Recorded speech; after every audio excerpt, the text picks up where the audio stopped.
жыл сайын іріңдеп ауыра беретін болса, мен өзім науқастарға айтамын, егер 5 жылдың көлемінде жылына бір рет ауырсаң, 6-шы жылы алып тастау керек деп. Бұл гаймориттің тақырыбы дәл сондай. Егер бір жылда бір сізді 2 рет тесетін болсақ, онда соңғы кезде көп болып кетті, басым ауырады деп кетеді. Ұйықтамайын, басым ауырады дейді. Содан жаңа екі ортада жүреді. Лордмен емес, как раз невропатологқа барады, сосын эндокринологқа барады. Көмекей. Осында өзінің таза қазақи атауы бар, оны ешкім білмейді. Сол себепті де аденоид кішірейіп, өзімен тарылып кетуі мүмкін. Қиналып демалып жүрген перикардиясын көреміз, қисық, оны жасап берсең, енді эндоскоппен көресің, аденоид үлкен болып тұрады. Сосын ал егер оны қалдырып кететін болсаң, сен жасаған операциядан ешқандай әсер болмайды. Мұрынның ішіне лазер көбіне қолданбайды. Мұрынның ішіне бізде көбіне сол радиоволновая хирургияны қолданамыз. Қорыл, ол тағы да жүйелі нәрсе. Мен ұйқым қанып бар. Мен ұйқым қан, мұнда есімде жоқ дейді. Қашан соңғы рет ұйқым қанған есімде жоқ дейді. Ол ешқандай да бір тұмау неге байланысты емес. Ол именно мамасы өзі жатып емізгенге байланысты. Сондықтан да қанша жерден шаршап тұрса да, өзі отырып, мынандай қалыпта емізсе, ол балаға құлағының ауруларының профилактикасы. Сәлеметсіздер ме? Сіздермен бірге меджурналист Гүлнұр Сәлімбай, және бүгін бізде қонақта Астана қаласынан ұшып келіп отырған президент ауруханасының лор дәрігері Медет Махамбет мырза. Қош келдіңіз. Қайырлы күн, Гүлнұр ханым. Шақырғаныңызға рахмет. Көргеніме өте қуаныштымын. Мен де. Жалпы, лор дәрігер болуға сізді не шабыттандырды? 5-ші курста, әлі күнге дейін есімде. Қай хирургияның қай саласына барғым керек деген оймен жүрдім. Сөйтіп бір күні кездейсоқ лор операционныйға кіріп кеттім. Бізде ол жаңа жалпы хирургияны өтетін едік қой. Сөйтіп біздің бір профессорымыз, ол кезде мен ол кісіні танымаймын, бірақ қазір білеміз ғой, ол кісі операция жасаватты. Сосын маған қаратты, сен бала біздің студент емессің, бергер, мен қасында тұр, мынаны қарашы деді операцияны. Сосын қорықтым, бірақ бардым шақырғаннан кейін. Қасында отырмын, жаңа операцияны жергілікті жансыздандырумен жасап жатты мұрынға. Пациентпен сөйлесіп жатыр, жаңа операция жасап жатыр. Бір кезде жаңа мұрнының ішінен бір нәрсені алып шықты да, ал кәне демалшы деді. Ана кісі, мен күшті демалып кетті. Сөйтіп жаңа мен көзім жанады ғой. Шығамда группаластарыма барып айтамын, мен лор боламын деп шештім. Ол айтты, сен қайтесің, ол түсініксіз профессия ғой деп. Жоқ, мына лордың нәрсесі керемет екен. Сол күні шешілген. Және де сол мамандықты, медицинаның ішіндегі лор мамандығын таңдағаныма мен әлі күнге дейін өзіме қуанам, мақтанам. Өйткені бұл 9 жылдың торабында тұрған өте бір күрделі мамандық. Көбісі түсінбейді ғой. Тіпті өзіміздің жаңағы дәрігер мырзалар, хирургтар, терапевттер олардың жаңағы қалтарыстарын түсінбейді. Бірақ лордың мәселесін шешкен кезде, сол кезде түсінесің. Мысалы, мұрын демалмай келетін адам, оған операция жасап бересің, 3 күннен кейін мұрын демалып кетеді, ол сезеді. Құлағы естімей келеді, оған жаңағы тимпанопластикасын дұрыстап жасап бересің, 2 аптадан кейін құлағы керемет естіп кетеді. Осындай нәтижелерді көргенде өзің қуанасың. Әйтеуір бір адам баласының денсаулығын жақсартуға септігім тиіп жатыр ғой деп. Керемет. Адамдарға пайдалы адам болғаныңызға қуаныштысыз және өз мамандығыңызды таптым деп сенесіз. Әрине. Жалпы сіз қандай мәселелер шешесіз? Құлақ, мұрын, тамақ, иә? Жалпы алғанда, мысалы, өзім былай кішігірім статистика дейікші, 10 адамның, лорға келетін 10 адамның 6-ы ол мұрынның проблемаларымен келеді. Мұрны демалмайды, болмаса мұрнынан су ағады, не болмаса басым ауырады. Осы жаңағы зерттей келе мұрында екенін түсінеміз. Сондықтан менің негізгі мұрынның ішіне операциялар жасаймыз. Және екінші моментте бұнау құлағындағы мүкістігі бар науқастарға, адамдарға операция жасаймыз. Тимпанопластика деп аталады. сол тимпанопластиканың операцияларын жасаймыз. Мхм. Мына тамаққа да жасаймын, бірақ негізінен өзімнің жаңағы былайша айтқанда егер бір саланы бөлетін алатын болсақ, онда отохирургпын деп есептеймін. Мхм. Больше. Мхм. Құлақ жағына. Мхм. Және ол салада ашқан кәдімгідей жаңалықтарыңыз да бар.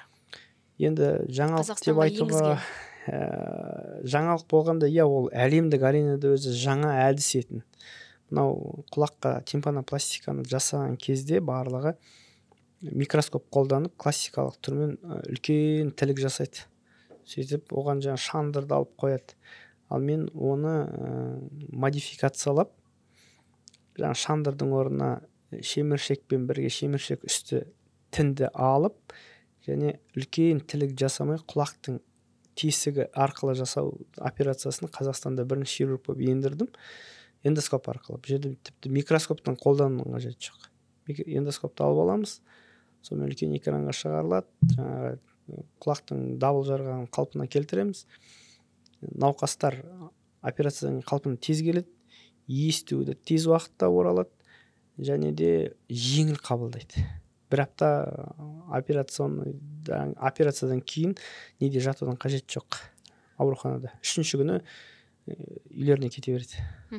Бұрынғы әдіске қарағанда сіз енгізген жаңа әдістің артықшылықтары көп дейсіз ғой. Басым, өте басым.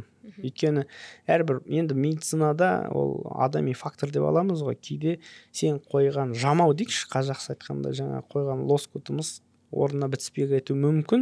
Сондай бітіспей кету мүмкіндігінің пайызы өте төмен. Мысалы, нәтижесі өте жоғары болған операциялар егер 100%-тен 95%-ке дейін. Классикалық методикада ол где-то бір 85-80%. Өйткені оның рецидив дейміз ғой, асқынулары кездеседі. Кез келген операцияда, мысалы 100,000 пациент алатын болсақ, 1000-ның бір 3-еуінде, 4-еуінде қанша жерден тәжірибелі хирург болмасын, одан бір асқынулар кездеседі. Жақсы, мұрынның сұрақтарына жауап беріп өтсек. Жалпы қазір жаз мезгілі басталды. Және 2-нің бірінде аллергия. Осы аллергия неден болады, және оны шешудің қандай жолдары бар? Қалай көмектесуге болады? Аллергия. Негізі лор мен аллерголог дәрігерлер, олар екеуі бірге қосылып жұмыс істейді ғой. Жазғы уақытта боласын, аллергиясы бар пациенттерде. Аллергия ол иммунитеттің сыртқы әсерлерге жауабы ағзаның. Бұл жердегі проблема енді экологиялық проблемалар бар. Болмаса, негізі аллергияның үлкен проблемасы ол бала кезінен бастап, тіпті үлкен уақытта да мынау тәтті нәрселерді жеу, көмір сулар дейміз ғой, углеводы, соны көп жеуге байланысты. Мысалы, үлкен асталайықшы етті. Еттің еті ол пайдалы, қамыры как раз углевод. Мысалы, бізге балалар келеді кейде, жаңа консультацияға, аллергиясы бар, мұрны демалмайды, оны аденоид өсіп кетті деп айтып жатады, мұрны. Енді бірінші сұрағым, тәтті жейсіңдер ме? Жоқ, аз жейміз дейді. Ол күніне бір тәттінің өзі ол көп келе жатады.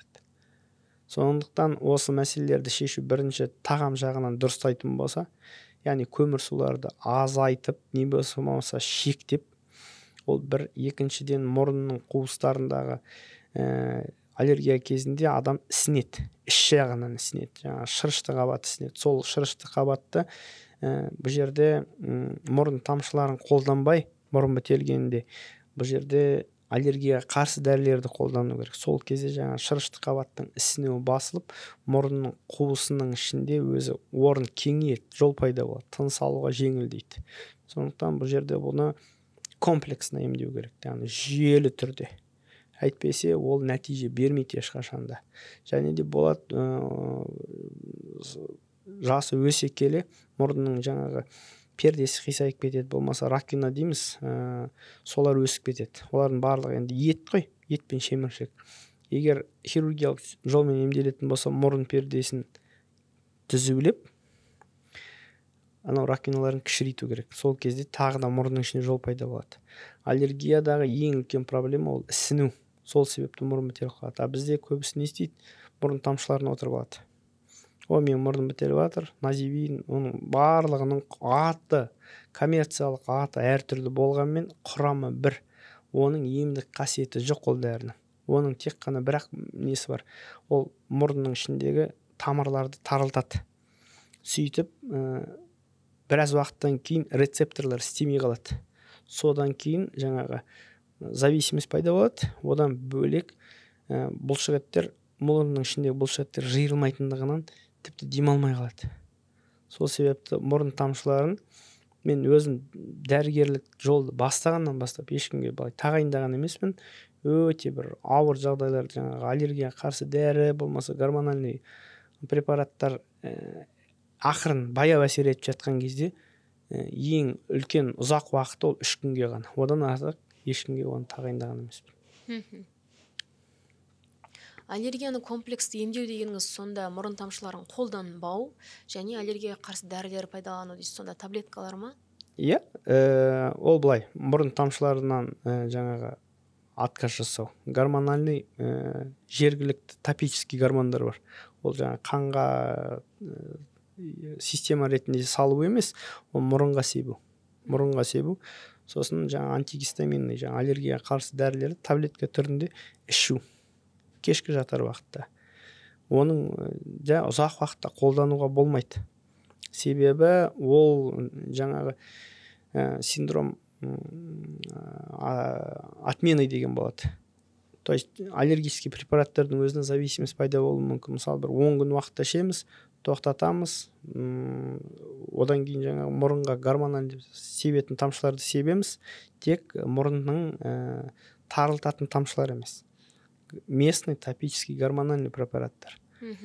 Және таблеткалар. Оның өзінің бір қолданатын уақыты бар. Одан артық он дәріні маған осы күні көмектесті екен деп келесі жолы тіпті дәрігерге хабарласпай жатып өз алдына оны қолдануға болмайды. Өйткені мысалы бір ай уақыт шектеулі уақытта қолдандық дейді жаңағы местный гормондарды мұрынның ішіне. Одан артық қолданатын болса, ол мұрынның ішінде әртүрлі басқа нәрселердің өсуіне әкелуі мүмкін. Ең ауыры ол жаңа грибок дейміз ғой, зең дейді қазақшасы. Сол зең пайда болса, оны кетіру өте қиынға келеді. Сондықтан кез келген нәрсенің өзі шектеулі түрде уақытымен қолданса емдігі бар, болмаса зияны бар. Сол екі ортаны дұрыстап ұстай білген жөн. Бірақ аллергияның басы дұрыс тамақтанбаудан, яғни ішектің қызметі дұрыс болмағаннан деп айтып отырсыз, иә? Өйткені адамның иммунитеті мысалы мынау бертінге дейін есептеліп келді, оған жаңа лимфа түйіндер жауап береді деп. Бірақ адамның 80% иммунитеті шекте қалыптасады. Асқазан шек жолдарында қалыптасады. Сол жерде серотонин бөлінеді, сол жерден көптеген жаңағы микробиота деп айтады ғой. Сол микробиота адамның барлық гормональный фонына жауап береді. Егер дұрыс тамақтанбау деген кезде ол уақытылы тамақтанудан бөлек углеводтарды, көмірсуларды азайтатын болсақ, онда өзі шекке керегі клетчатка, яғни шөп, салат тағамдар, сосын ет. Одан кейін барып майыт тағамдар, одан кейін барып аз көлемде углевод керек.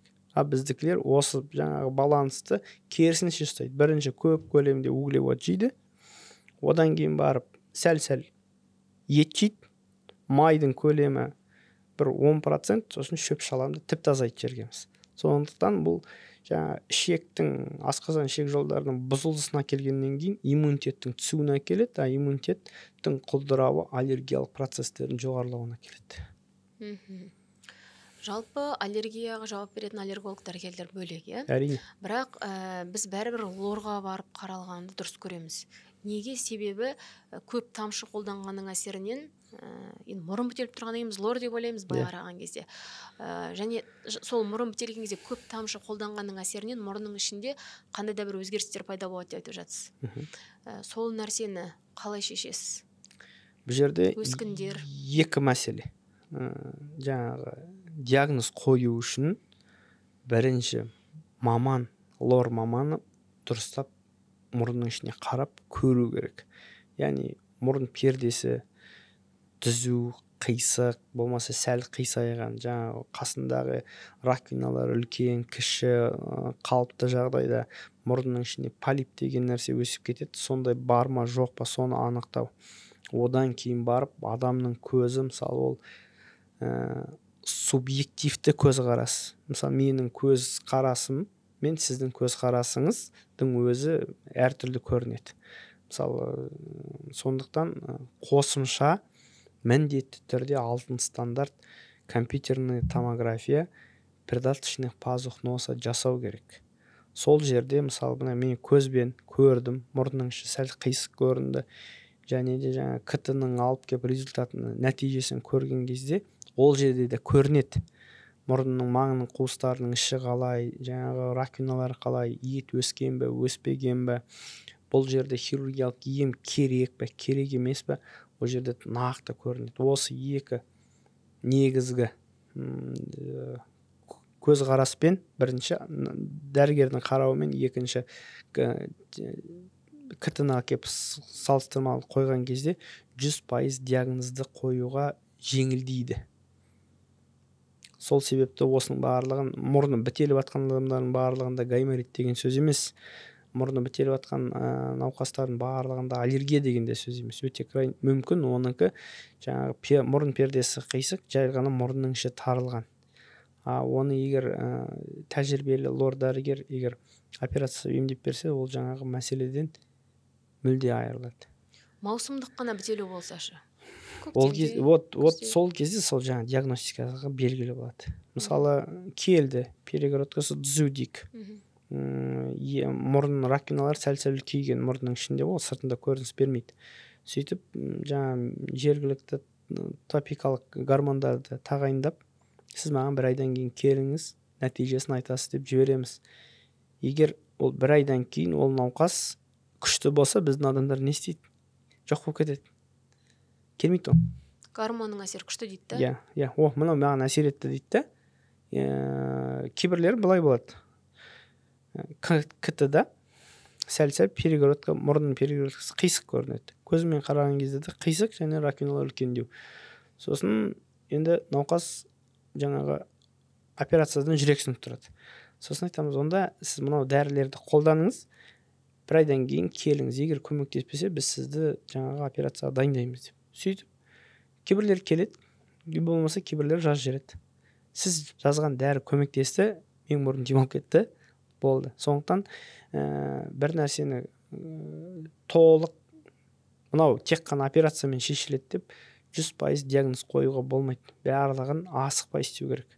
Кейбірде коммерциялық жағдайларға байланысты, нарықтық жағдайларға байланысты кейбір дәрігерлер асығады, перегородкасы қисық, кеттік, операция істеп беремін. Оны емдеуге болатын болса, ондай науқасты пышаққа салудың қажеті қанша деймін де мен. Сөз бар емес па, ең жақсы операция қандай дейді? Болмаған операция. Иә. Сөйтіп пышаққа салмай емдеуді іздейсіз. Иә.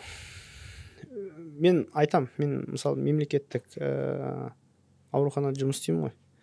Енді сіз маған келіп, ақылы түрде операция жасасаңыз, болмаса кезекке тұрсаңыз да өзіңіз білесіз. Бірақ бірінші сіздің қауіпсіздігіңіз бен сіздің денсаулығыңыздың жақсарғаны маған маңыздырақ. Сондықтан осындай жолдары бар. Мынау альтернативасы, осындай емделіп көрейік. Егер көмектеспей жатса, онда ең соңғы инстанция операцияға жатамыз деп айтам. Гормонды қанша уақытта тағайындайсыз?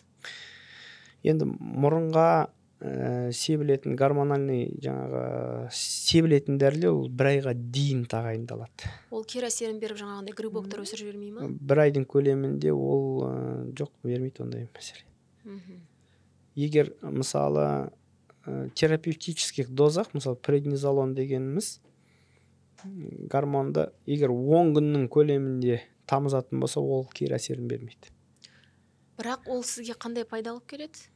Гормон сеуіп келген емделуші сізге не береді? Егер мысалы гормонды мұрнынан сеуіп бастаса, операцияға баратын болсақ, егер гормон көмектеспеді дейік, бірақ оның алдында ондай науқастар жиі мұрын тамшыларымен қолданып келеді.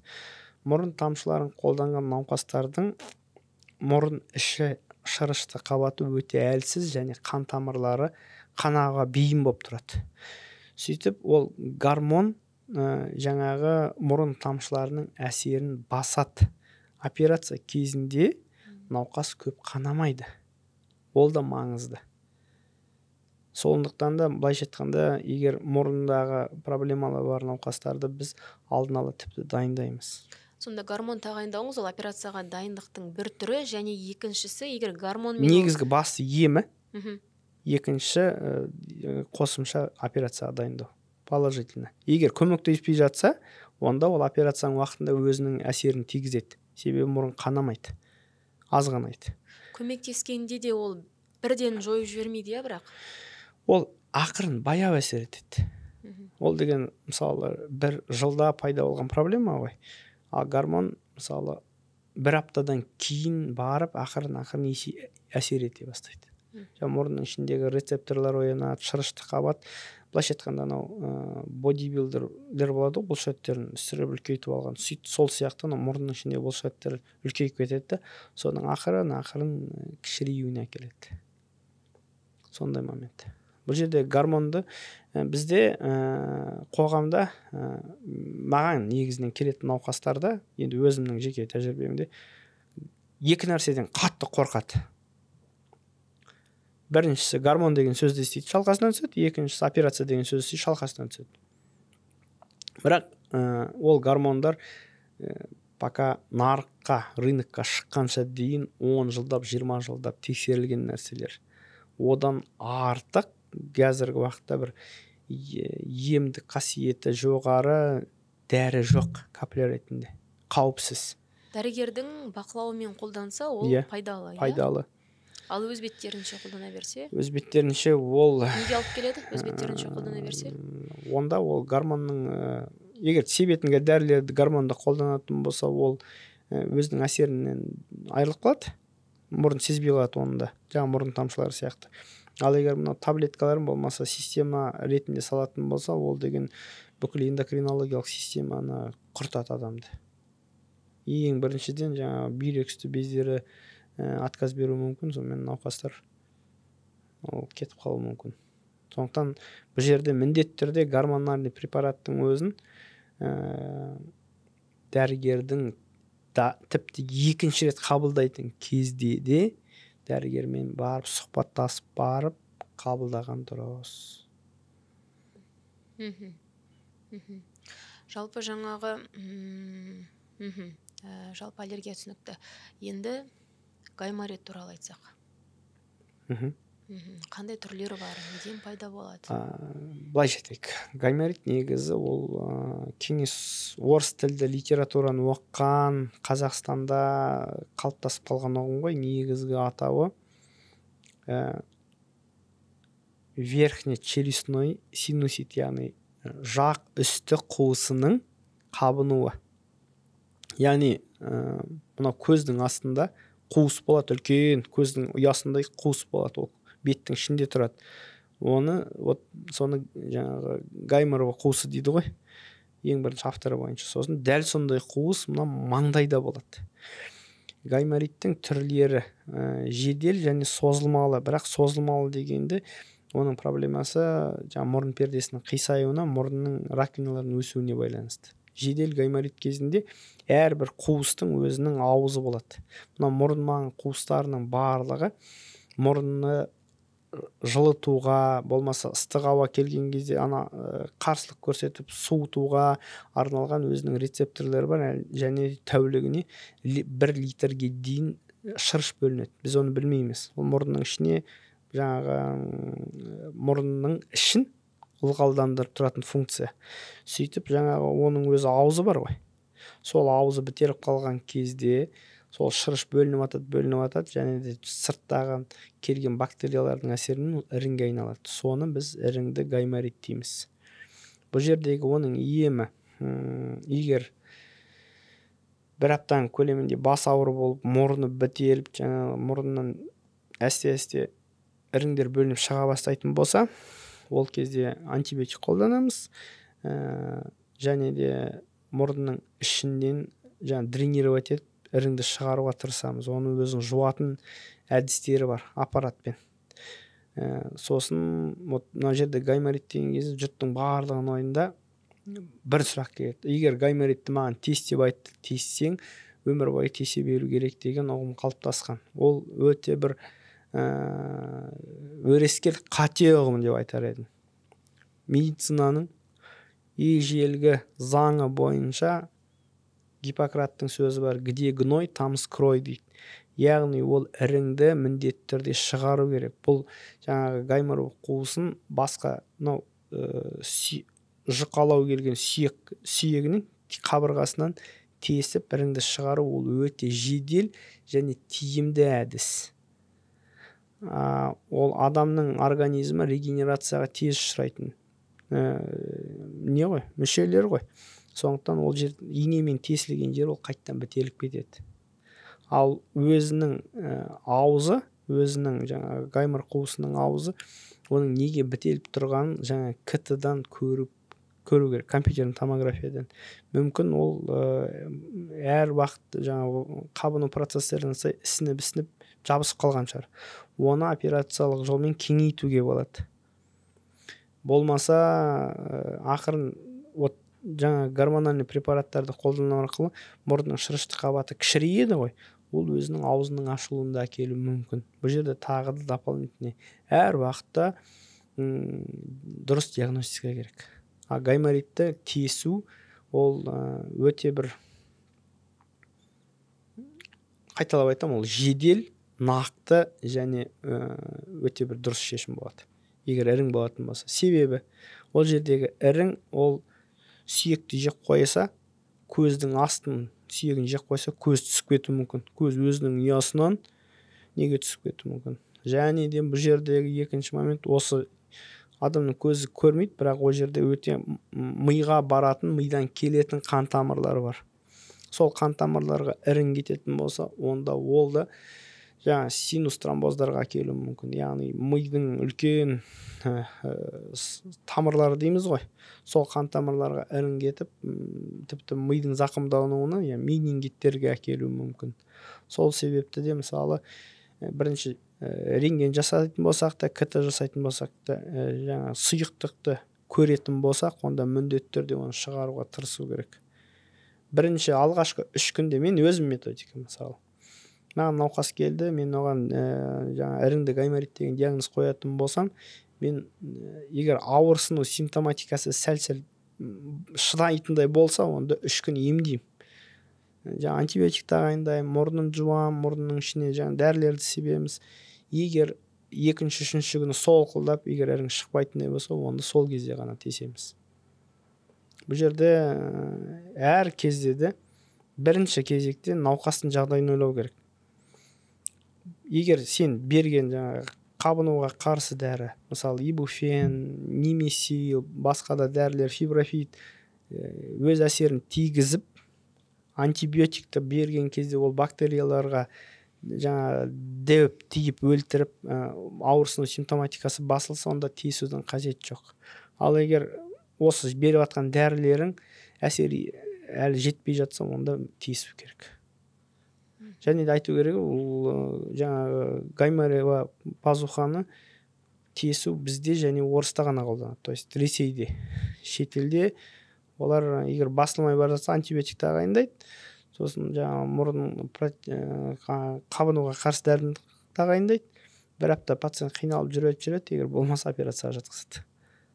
Эндоскоп арқылы ішінен жаңағы өзінің аузын кеңейтіп, тазалап береді.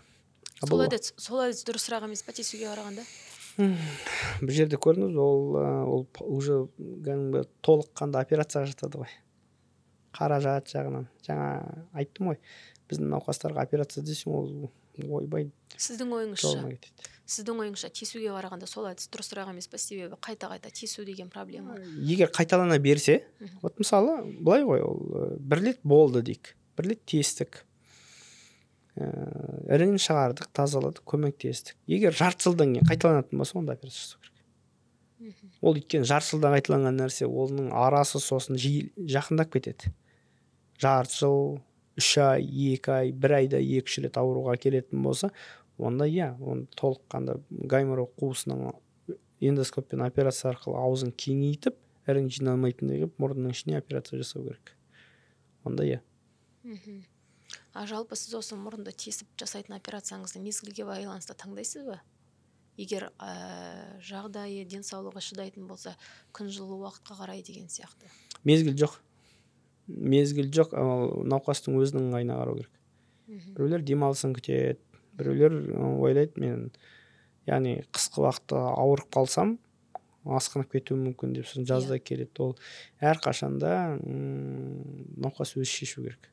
Ал сіздің былай бақылауыңызда күн жылы кезде жасаған тесу мен күн суық кезде жасаған тесу науқастарының жазылуы, қайталамауы? Ол тағы да, егер мысалы біз науқасқа дәрігердің сөзі әрқашанда ол не ғой, бір рекомендательный характер ғой. Әрі қарай науқас оны қалай, сен берген кеңесті қалай жүзеге асырады, соған байланысты. Жауапкершіліктің мысалы 50-50 деп алсақ, науқас келді, мен толыққанды емімді тағайындадым, әрі қарай 50% науқас қалай орындады. Тескеннен кейін қалай күтім жасау керек? Тескеннен кейін ол жерде 1-2 күннің көлемінде қатты мұрынды сіңбірмесе болды. Өйткені тесілген жер шырышты қабатының зақымданды, былайша айтқанда, тесілді, сол жер қанап кетуі мүмкін. Тек қана сол ғана. Суық ауада жүрмеу керек деген сияқты. Ондай бір қатты жоқ, маска киіп жүре берсе болады. Енді өзі науқас жедел гайморитпен келген, оның алдында тұма ауратып, болмаса ауырып келген адам ғой. Ондай адамдарға кеңесімізді береміз. Жылы жерде отырамыз, суық жерге көп шықпаймыз, суық ішпейміз деген сияқты тағайындамаларымызды айтамыз. Бірақ негізінен көбіне өзі аузы күйген үрлеп ішеді дейді. Ондай науқастар қыстыгүні келсе, ол сыртта жүруге бейім болмайды. Олар толыққанды емделгенше үйлерінде жатады. Жаңа қабынуды басатын антибиотиктер тағайындап, егер жақсы болса, операция жасамаймыз деп жатсыз ғой. Бірақ қабынуды басқан кезде де ол ірің қайда кетеді? Антибиотик жоқ қылып жібере ма сонда оны? Қараңыз, антибиотик дегеніміз біздің қоғамның үлкен бір проблемасы осы антибиотикте. Бас ауырса да антибиотик ішеді, тіс ауырса да антибиотик ішеді. Антибиотик өзінің атында тұрғандай өмірге қарсы деген мағына береді. Оның функциясы тек қана организмде пайда болған бактерияларды өлтіру. Сол себепті, мысалы, егер мұрынның қуысында болған іріңдер болатын болса, ол өзінің бөлінетін шырышымен бірге шығып кетеді. Қалмайды ол жерде. Ыдырап емес, кәдімгідей шығады организмнен. Бөлініп шығады. Активный бактериялар өлгеннен кейін. Бұл жерде антибиотикпен бірге қабынуға қарсы деген дәрілер, олар өзі бөлек категория. Яғни ибупрофен. Біздің көбісі қорқады. Температура жоқ қой, оны не үшін беремін деп айтады. Оның негізгі атқаратын қызметі воспалительный процесті басу. Антибиотик ол тоже по показаниям. Егер кәдімгідей көзге ірің көрініп жататын болса, сол кезде тағайындаймыз.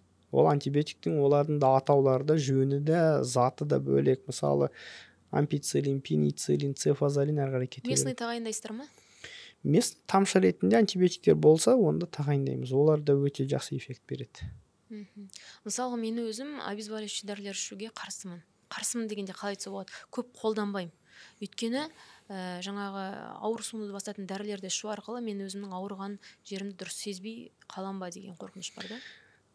Ол өз сөзіңізбен толық келісем, дұрыс айтасыз. Мысалы, сіз ауырдыңыз, егер ауырып тұр ғой деп дәрі іше салатын болсаңыз, ол оның симптоматикасын таратып жібереді. Дәрігерге барған кезде сіз айтасыз, менде ауырды, мен дәрі іштім, басылып қалды. Дәрігер, мысалы, лор дәрігер мұрнының ішіне қараған кезде, бейнесі дейміз ғой, енді картина өзгеріс береді. Сонымен дұрыс диагноз қойылмай, емі де дұрыс болмауы мүмкін. Сондықтан дәрігерге барғанша дейін ол дәрілерді ішпеген дұрыс. Және де таяқтың 2-3 тағы бар. Ауырсынуға қарсы дәрілерді іше беретін болсаңыз, ол асқазан ішек жолдарын тесіп тастауы мүмкін. Болмаса, егер адамның қаны сұйық болатын болса, қан ағу, қан кетулердің несін пайызын жоғарылатып жіберуі мүмкін. Өйткені ол қанның, былайша айтқанда, қанның құрамындағы заттарды сұйылтады. Сол себепті де жаңа язвасы бар адамдар, болмаса жаңа 12 ішекте язвасы бар адамдардың қан кетуіне әкелуі мүмкін. Сондықтан да кез келген, мысалы, кетанол, ибупрофен, жаңа немесилдерді 5 күнге дейін жағдайының ауырлығына сай тағайындауға болады. Әйтпесе 3 күннен тағы да шектелеміз. Онда да дәрігердің тағайындауы. Әрине. Кез келген дәріні дәрігердің тағайындауынан кейін қабылдаған дұрыс. Ол бір. Және тағы бір момент бар. Бір форумдардың несін қарап отырып көрдім да. Сол кезде айтады, бір науқасқа дәрігер жазып берген. Жаңағы где-то бір 10 шақты нелер, атаулар ғой енді, әртүрлі дәрілерден. Сөйтіп, профессор сұрайды, мына жерде мынаның қайсысы артық деп. 10 атаудың қайсысы артық деп. Бәрі әртүрлі, мынаны болатын еді, алып тастауға болатын деп. Сонда профессор айтады, 5-ден кейінгі атаудың барлығы артық дейді. Полипрагмазиямен айналысудың қажеті жоқ. Яғни көп дәріні тағайындаудың өзі кез келген нәрсені жалпы отаға дейін қабынуға қарсы егер көрсетілген болса антибиотик, сосын жаңа жергілікті тамызатын тамшылар, сол 3 дәрімен шектелуге болады. Бізде үлкен профессорларымыз айтатын, плохой врач лечит одну болезнь многими таблетками, хороший врач многие болезни одной таблеткой. Сондықтан оны бәрін бет алды, мынау керек емес деп қабылдай беруге болмайды. Жалпы гаймориттен қалай сақтануға болады? Ол қайдан пайда болады? Мен кеше бір нәрсені оқып қалдым. Имплант тіс жоғарғы етке дұрыс қоймаған кезде де гайморит пайда болуы мүмкін деген. Бұл жерде бұл адонтогенный гайморит деп аталады, яғни стоматологиялық манипуляциялар кезінде пайда болатын бір асқыну деп айтсақ болады. Яғни кез келген гаймориттен енді тұмаудан ешкімнің сақтанысы жоқ қой, әйтеуір жылына 1 рет болсын ауырмайтын адам жоқ. Бірақ оның дұрыс диагностикасы керек. Мысалы, мұрынның ішін жаңа көрді лор врач, егер перегородкасы қисық, раковиналар үлкен болса, ол кісіге давайте мына мұрныңыздың ішін кішкене кеңейтейік, анау операция жасайтын дәрігерге бар, операция жасап берсін, зато келешекте сіз гайморитпен ауырмайсыз деген сияқты. Ол бірінші диагностика, дұрыс диагностика. Алдын алу шаралары ол тұмаудан сияқты ғой, жаңа дұрыс ұйықтау, тамақты дұрыс қолдану, егер бір ауырып 2-3 күн жүріп, 1 апта, 1 айға дейін созбай жаңағы қабынуға қарсы, тек қана қабынуға қарсы дәріні ішіп 3 күнде тоқтатып тастаса болады.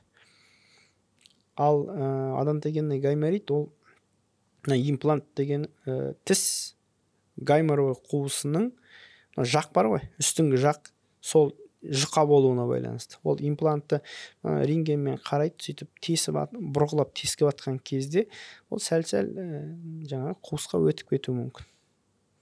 Содан ол ауыздың ішінің микрофлорасы ол тігішектігінен көп. И ауыздың микрофлорасы гаймор қуысына кеткен, ол міндетті түрде іріңдейді. Сондықтан бұл жерде стоматолог пен лор бірге жұмыс істесе жақсы. Бірінші, мысалы, көп жағдайларда былай болады. Стоматологтар өздерінің 3D рентген жасайды, сосын айтады, сіздің мына жағыңыз, жоғарғы жағыңыз жұқалау екен. Болмаса, мынау гаймор қуысының ішінде киста өсіп шыққан екен, лорға барсаңыз, сөйтіп кистаны алып, не болмаса мынау жақ жұқа ғой, ана гаймор қуысын әр жағынан ішінен ашып берсе, өйткені мынау жаңағы жақтың тесіліп қалу қаупі болғаннан кейін тесілген күннің өзінде де ол мынау гаймор қуысының өз ауызы кең болса, ешқандай ірің болмайды, ол бәрі сол жаңа кең тесіктен шығып кетеді. Көрдіңіз ба мәселе қайда жатыр? Сондықтан всегда стоматолог өзінің сенімді болмаса тексерілген лорларға мен бірге жұмыс істесе ол өте жақсы болады. Тіс зақымдауы мүмкін гаймор қуысы қай жерде орналасқан? Беттің қай бөлігінде көрсете аласыз? Міне жерлері ғой. Былайша айтқанда осы тура осы анатомически көрсететін болсақ, осы мынау азу тістерге қарай оның барлығы гаймор қуысының астына келеді. Ол рентгенде кәдімгідей көрініп тұрады. Кейбірде болады, тістің түбі ол гаймор қуысының ішінде жатады. Ондай тістерді жұлатын болса, ол міндетті түрде жаңағы одонтогенный гайморитке әкелуі мүмкін. Бірақ ондай мәселе де тез шешіледі. Тесіліп қалды, ірің жиналды, лорға барса, ол ішкі жағынан эндоскоппен кіреді да, өзінің аузын кеңейтіп береді, іріңді тазалап жуып береді. Тұмау гайморитке жетпеу үшін қалай емдеу керек сонда? Дұрысында қалай? Қараңыз, тұмау дегеніміз ол вируспен қоздырылатын ауру. Вирустың бізде тағы үлкен проблема. Тұмау ұратып қалды, температура где-то 38, бірінші кезекте аптекамен келіседі, дәріханамен антибиотик ішеді. Тұмаудың емі ол противовоспалительный. Противовоспалительный даже вот жаңа кетотопты алсаңыз да болады. Или парацетамол. Но парацетамол мынау қабынуға қарсы дәрілердің ең бірінші поколениясы. Оның әсері өте төмен, сондықтан да егер жас бала болатын болса, енді 18-ге дейін ибупрофен, үлкендерге де ибупрофен ішуге болады. Егер 18-ден асқан жоғары бала болатын болса, үлкен ересек болатын болса, онда немесил ішкен дұрыс. То есть тұмаудың емі ол противовоспалительный дәрілер. Егер алғашқы 1-2 күн шыдайтындай болса, то есть температура деген не ол? Температура деген организмнің қорғаныш күштері. Ал біз аламызда ол анау температураны көтеріп, вирусты болмаса бактерияны өлтіргісі келіп жатқан кезде аламызда ол температураны сбивать етіп тастаймыз. Сөйтіп біздің иммунитетіміз алады да, ладно дейді, ұйықтайды. Бұл кезде жаңағы вирус, бактериялар өздерінің күшіне еніп кетеді. Егер шыдамға жеткісе, 38 температурамен 1-2 күн шыдау керек. Еш нәрсе ішпей? Иә, тек қана сұйықтық ішеміз. Жылы ол сұйықтық организмге жаңа бактериялардың токсиндерін шаюға көмектеседі. Адам иммунитетіне көмектесу керек. Біз оны қарсы жүреміз. Тұзды сумен шайса мұрынды қалай болады? Мұрынды тұзды шаюмен шаюға болады. Міндетті түрде болады. Ол мысалы қоғамда өз физрастор дейміз ғой, натрий хлорид 0,9%, сол ең оптимальный нұсқасы сол. Соны сатып алып шприцке қойып мұрын тазалап отырсаңыз өте күшті береді.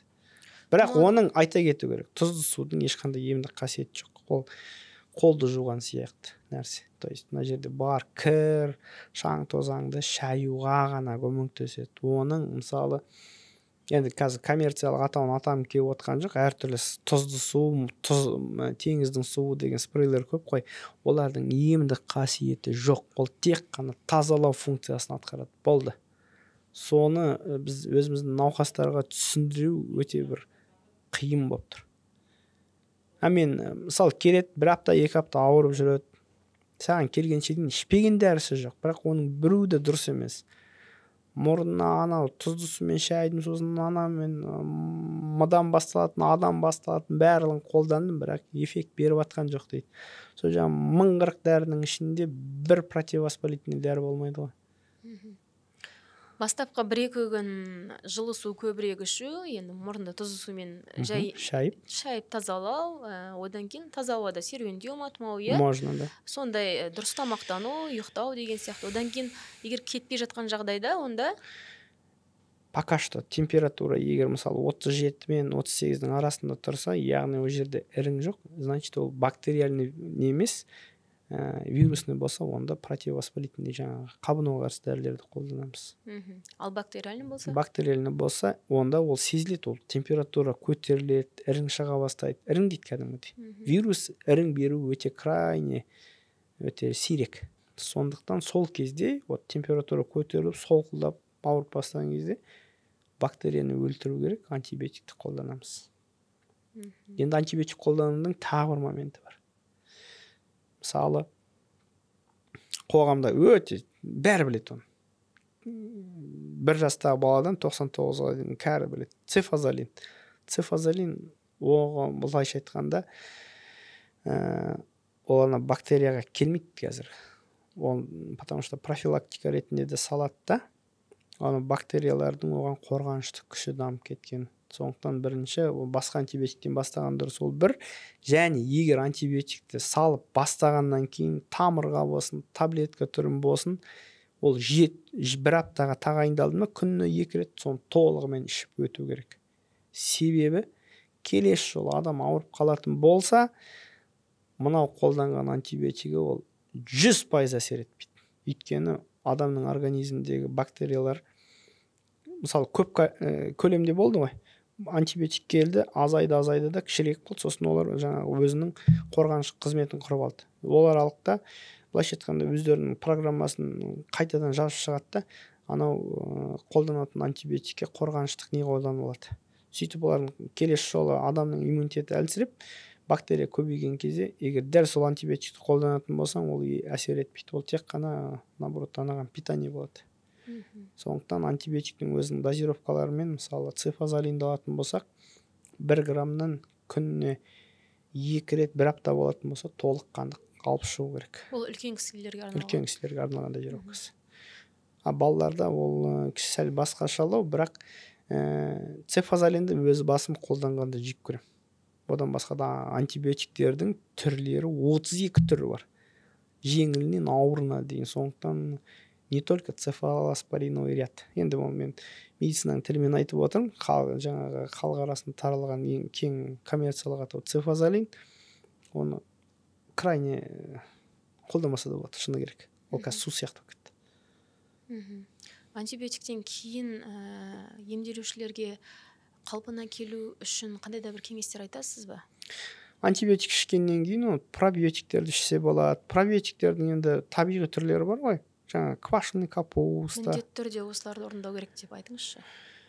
Мысалы, антибиотик адам қолданып болғаннан кейін олай болса, жаңағы нанды кішкене азайту керек. Потому что нанды ашытқы бар ғой. Мынау зең саңырауқұлақтар антибиотиктің барлығы өзі жаңа саңырауқұлақтардан пайда болған нәрсе ғой. Енді препараттар. Сол себепті нанды жеуді азайтамыз. Ол бір. Одан бөлек әртүрлі, мысалы, ашытылған тағамдарды қолданса болады. Мысалы, қазақтың өзі құрты, айраны, ол одан бөлек ол жаңа бифидобактерия ғой. Ол ішек жолдарына жақсы көмектеседі. Және де мысалы жаңағы 40 қабат дейміз, капуста бар, қияр бар, сондай ашытылған тағамдарды жесе, мысалы, тіпті корейстердің жаңа салаттары сәбізден жасалған. Сондай салаттарды қолдану арқылы микробиотаны қалпына келтіруге болады. Сол себепті міндетті түрде қолдану керек. Ішекті қайтадан жұмысын. Жұмысын жақсарту үшін. Ішектің жұмысын бірден бір жақсартатын нәрсе ол клетчатка. Ол опять-таки жаңағы шөп шалам. Енді қазақтың тілінде шөп шалам дейді ғой, салатты, мысалы, әртүрлі шөптер. Бәрін қолдану керек. И тағы да шөп шалам болғанда 40 қабат жаңағы нелер бар ғой. Жаңғақтың түрлерін қолданған өте күшті көмектеседі. Ол тек қана мынау грек жаңғағы болмаса арахис емес, одан бөлек мынау бразильский жаңғақты қолданса, асқабақтың дәнін қолданса, тіпті мынау күнбағыстың дәнін, оның барлығы өте пайдалы болады. Сондықтан мынау клетчатканы аптасына 50 түрін қолданса өте күшті болады. То есть адамның иммунитеті егер ішек жолында қалыптасатын есепталатын болсақ, онда сол жаңағы клетчаткаларды өзгертіп тұру адамның иммунитетін жақсаруына себебін тигізеді. гайморит болудың бір себебі тұмау деп айтып жатсыз. Жалпы осы гайморит тақырыбында сіз көбінесе қай әдісті қолданасыз емдеген кезде? Тесесіз бе, әлде кесесіз бе? Теспеймін де бірінші жуам. Бірінші жуасыз. Одан кейін егер операция жасауға міндетті болып жатса? Онда операцияға жоспарлы түрде дайындаймыз науқасты. Көбіне қай операция түрін қолданасыз? Эндоскопический деп айталады ғой, бүкіл қазіргі бұрынғы классикалық ауыр әдіс бар еді, мынау Колдуэлл люк бойынша дейді, жақтың алдыңғы қабырғасын ашып тастайды да, сөйтіп кіреді тістің үстінен. Қазір олай қолданбайды. Мысалы 90 градустық камералары бар эндоскоптарды мұрынның ішіне кіргіземіз да, арнайы құрал жабдықпен тарылған гаймор қуысының аузын ашамыз. Ол өте кіші инвазивті, яғни қан көп кетпейді, науқасқа ауыртпалығын тигізбейді. Бір көп болса науқас екінші күні ол үйіне кете берсе болады операциядан кейін. Десек те тесілуге қарағанда кескеннің қалыпқа келу уақыты ұзақ па? Неге көбісі тескенді таңдайды? Тескен тез ғой. Мысалы лидокаинді септік, жаңағы жергілікті жансыздандыру дәрісін алдыңда тестің. 10 секунд уақыт кетті, тағы да 10 секунд жаңағы физрастворды жіберіп ішін жудық, все болды, сосын ұмытып кетеді. Сонда тесіп жасайтын операция примерно қанша уақыт болады? Ол даже операция емес ол. Манипуляция ол көп болса 10 минутта. Ал кескен? Ішінен кірген ол где-то жарты сағат уақыт алады. Наркозбен. Енді осы гайморитті тесіп және кесіп жасаған оталардың арасында қайсында гайморит қайталанып келуі жиірек? Мысалы, кескен кезде менің ойымша мүлде қайталанбайтын сияқты. Әлде қайталануы мүмкін ба кескеннің өзінде? Егер жаңа эндоскопиялық операция жасайтын болсақ, ол қайталануы мүмкін, бірақ арасы өте төмен пайызда. Және ол жасаған хирургтың да ептілігіне байланысты ғой. Өзінің аузын жақсырап, мұрнының ішінен кіріп, жақсылап, дұрыстап кеңейтіп беріп, қосымша тесік жасамай істесе, онда ол қайтып келуі бір 10 жылда, 15 жылда еттері өсіп кетсе, қайтып келуі мүмкін, пайызы өте төмен. Ол ет неден өседі? Ол әртүрлі гипертрофия болады, әртүрлі сыртқы әсерлер ғой. Адамның организмі жыл сайын өзгере береді ғой. Сол себепті де ол просто шырышты қабат үлкейіп кетуі мүмкін. Тамшыдан ғана емес. Тамшыдан ғана емес. Ал тескен кезде қайталанып келетін емделушілер қаншалықты жиі? Олар жыл сайын келеді, олар оған үйреніп алады. Тесе бере ме сонда? Мысалы, бір кейбірлер келеді, баяғыда тескем дейді. Гаймор пазуханы инемен тесті ғой. Сосын қашан десең, 1 жыл бұрын дейді. Хорошо. Сонымен оларда протяженность өте ұзақ болады. Өйткені ол кісілерде, как правило, раковиналар үлкен болады да, гаймор қуысының аузын қысып тұрады. Сосын кішкене ашылады, ол іріңді шығарып жіберді, кетті, ол ұмытып кетті ауырған. Сосын қайттан ауыз тұмауға или болмаса әртүрлі басқа себептермен раковиналар өсіп кетіп, қайттан бітеріп қалса, қайттан келеді, соны тесіп алады, сөйтіп жүре береді. Бір рет операция жасаса, ол басып кетеді. Тескен кезде қайтадан келмейтіндей қылып жасауға болмай ма? Олай мүмкін емес ол. Оның біз былайша айтқанда мынау стақан ғой. Мына жерінен келіп инемен тестік дейік. Мына суды жіберген кезде ол өзінің аузынан ағып шығады. Проблема бұл жерде өзінің аузында болып тұр ғой, мына жерде. Мына шүмекті кеңейтетін болсақ, солай істейді. Бұл инемен тесу тек қана функция мына жердегі іріңді шығару болады. Ол мына жерді кеңейте алмайды ғой. Көрдіңіз бе? Мәселе сода. Медет мырза, сонда адамдардың бір рет тессе қайта-қайта тесе беруіміз мүмкін деп қорқатыны, гайморит емдегенде тесуден қашатыны рас болып тұр ма? Былайша тек ақиқатқа жақынырақ. Өйткені бір рет дұрыстап емделіп кеткеннен кейін мүмкін оның жаңағы гаймор қуысының өз аузы өз функциясын дұрыс істеп кетеді да, қайтып келмеуі мүмкін. Бірақ оның ондай науқастардың процентажы аздау. Өзі мұрны жиі бітеліп жүреді, сосын гайморит бола беретін, егер операция жасатпай тиісе беретін болса, ондай науқастардың келу процентажы жоғары. Ол әңгіменің шыны. Мен науқастарыма, өзіме келген науқастарға айтып түсіндіргім келеді. Келіңіз, бір рет операция жасап кетіңіз, зато өмір гайморитпен ауырмайсыз деп. Олар қорқады, операция деген сөзден қорқады. Мысалы, басқа больницаларды былай сырып қойғанда, біздің ауруханада күніге басқа хирургиялық профильді қосқанда, жалпы наркозбен 60 адамға операция жасалады. Соның ең кемінде 8-і біздікі. Күніге 8 операция жиі жасалатыны осы. Гаймор қуыстарын кеңейту, мұрын пердесін түзету.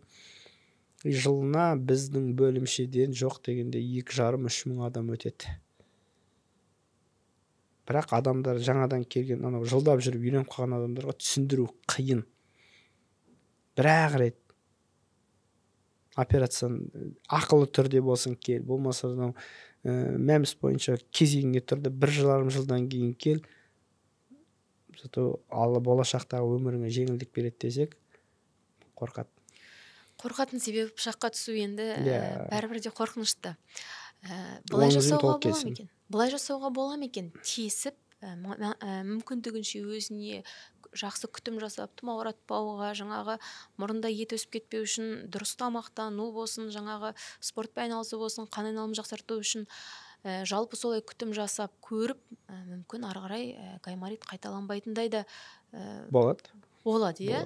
Егер ол бір рет тескен, егер қайтадан қайталанса, онда операцияға мысалы дұрысында қалай істелу керек? Мен бір нәрсені айтайын. Мұрын бойынша деп жатырмыз ғой.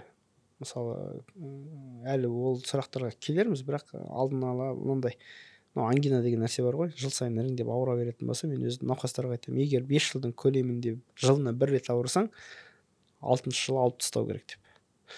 Бұл гаймориттің тақырыбы дәл сондай. Егер 1 жылда сізді 2 рет тесетін болсақ, онда жүріңіз, операцияға дайындалайық, асықпай келіңіз, зато бүкіл проблемадан құтыласыз. Ал егер мысалы 2005-те 1 рет тесілді, 10 жылдай жүрді, сосын 2015-те тағы бір тесетін болса, ондай адамға операция жасаудың қажеті қанша?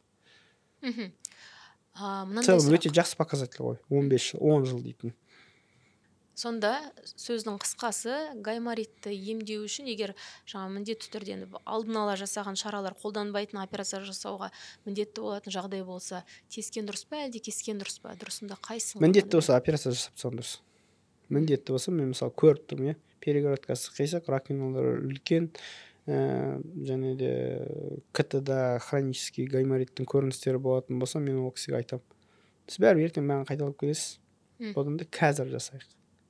Қайталанып келу себебі ол іші тар, бәрібір дұрыс емес. Көрініп тұрады ол өзі де айтады, мен мұрным дұрыс істей алмайды, жиі осыны жиналып қала береді, таңертең тұрған кезде тамағыма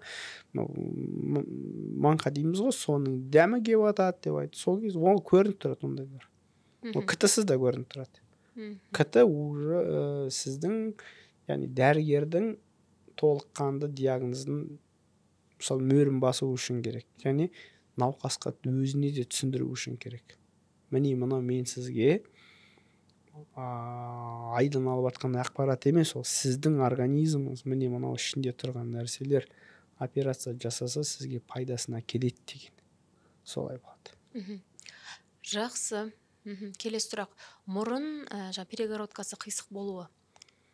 Айтып жатсыз, көптеген мұрынның проблемасын алып келеді деп. Қандай проблемаларға алып келеді және ол қисаю қайдан пайда болады? Анатомиялық жағдайдан мұрын пердесінің қисаюы ол физиология. Яғни мұрынның ішінде ол көзге көрінбейді. 2 бөліктен тұрады, сүйек және шеміршек бөліктен. Шеміршек бөлігінің өсу жылдамдығы сүйекке қарағанда тезірек. Сөйтіп шеміршек өсіп барады да, мынау мұрынның формасы 3 бұрышты ғой, соған барып үстіңгі бөлігіне тіреледі да қисаяды. Қисайғаннан кейін мұрынның өзі іші кішкентай, сол ауа өтуді қиындатады. Тарылады ғой. Тарылғаннан кейін ол ауа жетпейді, 1 бас ауырады, 2 ұйқысы қанбайды, 3 одан кейін жылдар бойы жүре береді. Біреулер мигренмен жүреді, мигрен деп өздеріне диагноз қойып алады, сосын невропатологтарға барады. Невропатологтар МРТ жасайды, мидың тамырларынан ешқандай проблема таппайды да, әйтеуір бір определенный емін тағайындайды, ол жаңа кішігірім уақытқа әсер етеді, ол қайталанады. Сөйтіп тағы да 6-шы проблема кетеді, ол тахикардия басталады, жүрек ұра бастайды. Яғни оттегі ауа жетіспегеннен кейін адамдардың жүрегі қаттырақ ұра бастайды, яғни қанның құрамында бар оттегіні басқа ағзаларға жеткізу үшін. Сөйтіп жүрген кезде адам ұйқысы қанбағаннан кейін, яғни регенерациялық процестер дұрыстап болмағаннан кейін адам семіре бастайды. Ұйқысы қанбайды, кардиологиялық проблема, и үшінші уже бұл жетінші проблемаға келіп жатыр. То есть эндокринология семіре бастайды, қорылдай бастайды. Өйткені тіндердің арасында май жинала бастайды. Мұрынның өзінің лордың проблемасында перегородтан қисаю, ол жаңа гаймориттерге, басқа да синуситтерге әкеледі. То есть проблема мұрын демалмау және гаймориттерге әкеледі. Өйткені мұрынның ішінде орын жоқ, ауа өтетін, және де қалған қасында тұрған тіндерді де итеріп тастайды, ол раковиналарын қисайтып жібереді.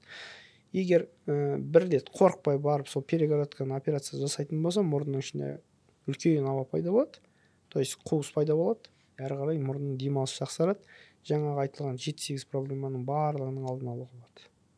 Ал ол патология емес, сразу айтып түсіндіру керек. Тек қана өсу барысында біреудікі 3 адамның біреуінде перегородка қатты қисық болады, екіншісінде сәл-сәл қисық болады, үшіншісінде ол қисық болған күннің өзінде де мұрынның ішінде жолдар кең болады да, оған ол әсер етпейді.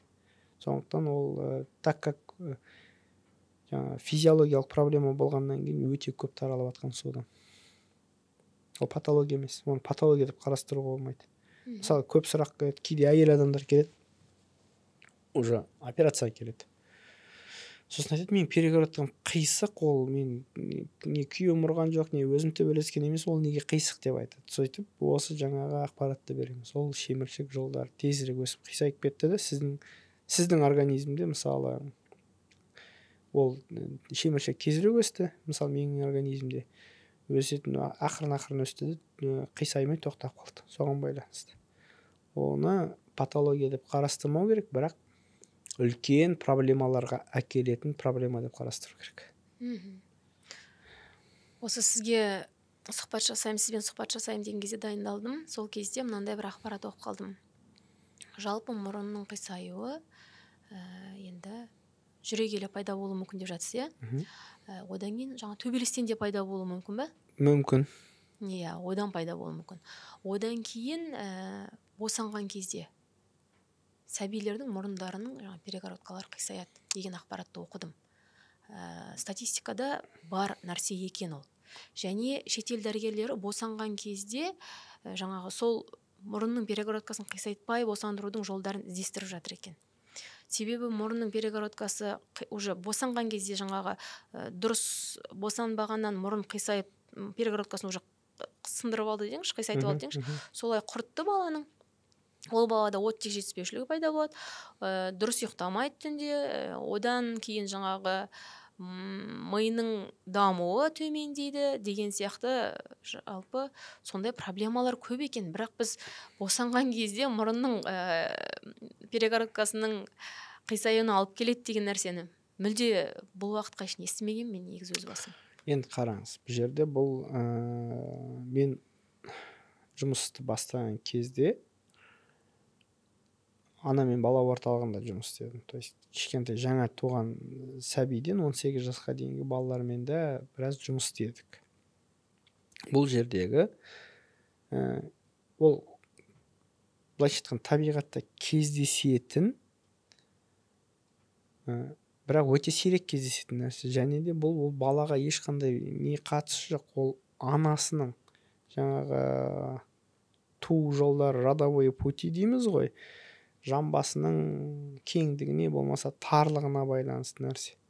Мен ойымша бұл жердегі үлкен вопросты енді определенный жаңағы тазовый жамбас сүйегінің кеңдігі болатын болса, онда ол туатын балаға онда ешқандай проблема әкелмейді. Егер әуел бастан болашақ ананың жамбасы тар болатын болса, және оған акушер гинекологтар сіздің туатын бала үлкен дейтін болса, онда оның шешімі онда кесарево сечение.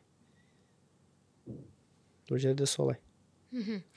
То есть родовой травмадан қашу үшін білікті жаңағы кесар тілігін жасайтын акушер гинекологқа барып баланы сол былайша айтқанда сәл неестественным путем босандырып алса, сол көп нәрсенің мәселесін шешетін негізгі нәрсе. Өйткені сол көп былай ғой,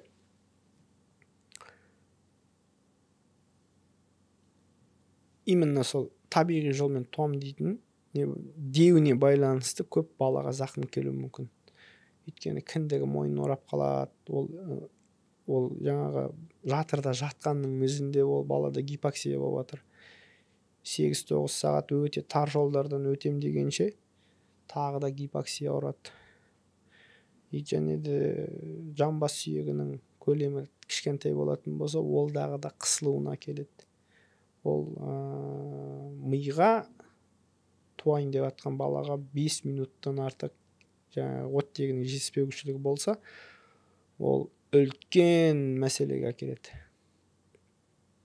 То есть миға тікелей зақым тиеді. Сондықтан да бұл жерде бұл проблема жаңа перегородкадан бұрын ол дұрыс диагностикалып, ол акушер гинекологтардың мойнындағы үлесіндегі және туатын ананың өзінің жаңағы бітім болмысын бағалау арқылы жасалатын нәрсе деп ойлаймын. То есть кесар тілігін жасаса, родовой травма болмайды, и туатын балаға да зақым келмейді деп ойлаймын. Негізі шешімі солай болу керек. Босанған кезде травмалардың негізі көп әсері бар. Мысалға, мұрын перегородкасынан бөлек мойын омыртқасының қысылу әсерінен межачок дейма, миға дұрыс оттек бармауынан балаңда мауы тілінің кеш шығуы деген сияқты нәрселерге алып келеді екен. Бірақ ол нәрсені әлі біздікілер зерттеп болған жоқ, және ол нәрсеге кәдімгідей бір диагноз қоя салады, ол баланың мойнының жаңағы қан алмасуы жақсарса, мойын омыртқасы жөнделсе, дамуын арғарай кешеуілдеу орнына келіп жақсы болып кететіндігінен әлі көбісі зерттеген жоқ бізде. Шетел дәрігерлер бірақ зерттеді оны. Енді жақсарып кететіндігі зерттелген жоқ, бірақ шетел дәрігерлер зерттеді. Босанған кездегі дұрыс емес немесе қандай да бір оқыс әрекеттерден мойын омыртқасына зақым келген немесе мұрнына зақым келгеннен балаларда даму кешеуілдейтіні зерттеліп жатыр, бізге де келетін шығар. Бірақ ондайдан қашу үшін кесар тілігімен босану деген ол енді ең оңай жолы былай қараған кезде. Сіздің айтып отырғаныңыз ондай жолдардан қашу ең оңай жол. Бірақ оның кесар тілігінің де көп минустары бар. Көп минустары бар. Енді ол жағын гинекологтармен жарайды сөйлесейік. Мен сізден сұрайын дегенім, сіздің ең жас емдеген пациентіңіз қанша жаста болды? Және де осы босанған кезде жаңадан туылған баланың мұрнының қисаюын қалай да бір қалыпқа келтіруге бола ма?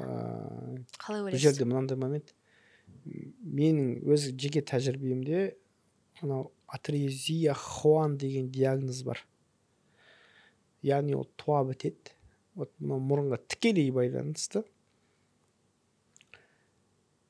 Мұрынның алдыңғы екі тесігін көріп тұрмыз ғой. Дәл сонда екі тесік артқы бөлігінде бар. Хуана деп аталады. Атрезия Хуана деген сол тесіктер болмайды. То есть бала туа салысымен мұрнымен дем алмайды, аузымен дем алады. Онда операциялық жолмен ашуға болады енді тесіп. Бірақ туған кезінде бала көкпен кеп болып, аузымен дем алып, аузымен ауа жұтқысы кеп, нетіп атады, сөйтіп барып диагностика жасаған кезде көреміз. Хуаны жоқ екенін көреміз, бітеліп қалған. Содан кейін біраз уақыттан кейін операция жасаймыз. Перегородканың егер қисайып кетуіне ол кішкентай балаға ештеңе істей алмаймыз ғой. Ол өйткені бір жақты қисаяды, бір жағымен дем алып тұрады, ол білінбей де кетеді. ол қалыптасып жаңағы бетінің скелеті қалыптасып бастайды ғой, сол кезде ғана белгілі болады. Ол өте кеш диагностикаланатын жағдай.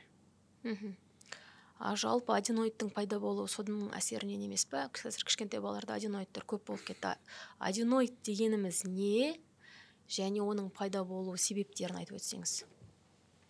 Аденоид дегеніміз ол былайша кішкене артқа шегінейік, анатомия. Мынау бізде медицинада анатомиялық ұғым бар. Кольцо Пирогова-Вальдейра дейді. Яғни Пирогов-Вальдейр сақинасы деген сөзіміз ғой. Ол жаңа лимфа түйіндерінен тұратын сақина. Аденоид дегеніміз лимфа түйіні. Бірінші сұрағыңызға жауап. Лимфа түйін ол мынау орысша носоглотка дейді, бірақ қазақша өзінің анатомикалық атауы бар. Кеңсірік дейміз ғой. Сол кеңсірікте тұратын лимфа түйіні, бадамша бездері сияқты, миндалина сияқты. Миндалина мына жақта тұрады ғой. Сосын мысалы көбісі біле бермейді, қазақтың лор мүшелерінде өзіндік атауы бар. Мысалы қазір қараңыз, орысшадан латыншадан тікелей аудара салған. Мұрын жұтқаншақ, тамақ жұтқаншақ дейді. Бірақ қазақша оның аты кеңсірік, көмекей. Осында өзінің таза қазақи атауы бар. Оны ешкім білмейді. Кейбір біздің профессорлардан сұрасаң не айтып отырсың деп айтады да, мысалы. Таза атауы. Яғни бұл жерде не деген сөзіміз? Мен айтқым келіп отырғаны, қазақ анатомияны білген деп отыр. Өйткені оның атауы бар. Егер ондай затты білмесе, ол оған атау бермейтін еді. Енді сол жаңағы кеңсіріктегі лимфа түйіндері, ол лимфа түйіндерінің қызметі адамның сыртқы бактерия, вирустардан қорғау міндеті. Яғни иммунитетке жауап береді. Сол себепті аденоид неге өсіп кетеді? Қазір шаң тозаң көп, бір тәттіге балалар әуес 2, ол 2, содан кейін көптеген мысалы сәл ауырып бастаса антибиотик қолданып бастау, ол тоже өзіндік әсерін береді. И жаңағы аденоидтер үлкейіп кететін содан ол да былайша айтқанда патология емес, жаңа мұрынның пердесі сияқты, бірақ патологияға әкелетін проблема болады. Аналарға түсіндіріп өтсеңіз, тыңдармандарға түсіндіріп өтсеңіз, патология дегеніңіз? Патология дегеніміз ол ауру. То есть мынау аденоид ол болу керек, ол физиологиялық жағдай. Адамның өзінің организмдегі лимфа түйін просто үлкейіп, жаңағы бодибилдерлер сияқты качествосы үлкейіп кеткен нәрсе ғой. Ал енді оны кішірейту жолдары тағы да әңгіменің басында біз жаңа жергілікті топический гормон туралы айттық қой, соны қолданса ол аденоидтардың кішіреуіне әкеледі. Операцияға показания 5 жастан кейін ғана. 5-ке дейін максималды түрде мұрынды жаңа гормонды, жергілікті гормондалды қолдану, антигистаминный каплялар, тамшыларды қолдану арқылы, мұрынды тұзды сумен шаю арқылы әйтеуір уақытты созу керек. Мысалы протаргол деген дәрі бар. Анау күмістің коллоидтары болып есептеледі. Олар да жаңағындай мұрынның ішіндегі тіндердің, шырышты қабаттың жиырылуына әкеледі. Одан тіпті де не жоқ, жаңағы зиян жоқ. Оны сіз 3 айлап қолдансаңыз болады. Балаларға өте тиімді, үлкен адамдарға қолдануға болады, жүкті әйелдерге қолдануға болады. Жүкті әйелдерге мысалы дәрі қолдануға болмайды, протарголды ол мұрынға себесін, ақырын өзінің әсерін тигізеді. Өз күні сүріп жүрмей ме ішіне? Жоқ. Ешқандай да зияны жоқ. Оны кішкентай балаларға тікелей қолдануға болады. Егер 5 жастан кейін аденоидты алып тастаудың тағы бір моменті. Оның өзінің жаңа степендері бар ғой. 1-ші, 2-ші, 3-ші степень. 1-ші, 2-ші степенде осы жаңа жергілікті гормон болмаса күміс жаңа коллоидымен қолданып кішірейтіп кетірсек, 3-ші степенде ол баланың ұйқысы бұзылады. Иммунитеті күрт төмендеп кетеді, яғни жиі ауыра береді. Мысалы бәрі айтады, садикке барады, 2 күн садикке барады, 2 апта үйде жатады дейді. Яғни аденоиды бар. Ондай мәселені сол жаңағы мүмкіндігінше шешу керек. 5 жастан асқаннан кейін басылмаса, онда баланың денсаулығына және келешегіне зақым келтірмес үшін оны операция жасап алдырып тастау керек. Және мен бұл жерде өте айтатыным, аденоидты алатын кезде мүмкін болса мемлекеттік, то есть жаңа тәжірибелер өте көп больницаға барып істеткен дұрыс. Реанимациясы бар ауруханада барып істеткен дұрыс. Өйткені 1999 пациентті істеп кетіп, 1000-шы пациентте шалынып түсуі мүмкін. А Сталиннің сөзімен айтқанда, когда умирает один, это горе, когда умирает 1000, это статистика дейді. Сондықтан сол статистикаға түсіп қалмас үшін міндетті түрде государственный не болмаса тәжірибесі өте көп. Жоқ дегенде күніне 5 операция, именно аденоидқа жасайтын операция жасайтын клиникаға барып алып тастаған дұрыс ол аденоидты. Сіз осындай операция жасайсыз ба негізі? Мен қазіргі ауруханада біз ересектерге ғана. Бірақ ана мен балада жүрген кезімізде жасағанбыз, көп жасағанбыз. Ана мен бала орталығында Астанадағы ол жерде 5 жылдай жұмыс істедім. Аналар сізге жегеңізге жазып, қай жерге операция жасауға болады, сұраса болады ма? Болады. Маған көптеген аналар жазды. Лор дәрігер келеді деген кезде баламда аденоид, үлкендерге қарағанда аналар көп жазды. Балаларында көбісінде аденоид. Және баласының жасы бар жоғы 1 жастан енді ғана асқан, аденоидтың кесірінен құлағынан жаңа ағындылар аққан, және ол дұрыс ақпағаннан құлағы керең болады деп құлағына шунт қойып беру мүмкін. Қойып тастаған соны. Иә. Түтікше ғой. Иә, шунт қойып тастаған. Одан кейін 2 күнде ғана ағып, одан кейін қойып қалды дейді. Бірақ шунтпен жүр дейді бала. Бірақ бала түні бойы қорылдайды дейді, және диафрагмасында өзгерістер, сүйектері қисаю пайда болды дейді. Сонда оның бәрі байланысты ма? Тікелей. Ең маңызды момент жаңағы бала 1,5, 1-дегі, 2-дегі балалардың өзі басы кішкентай ғой. Сол себепті де тыныс жолдары да өте кішкентай. Жаңағы кеңсірікте аденоид тұрады.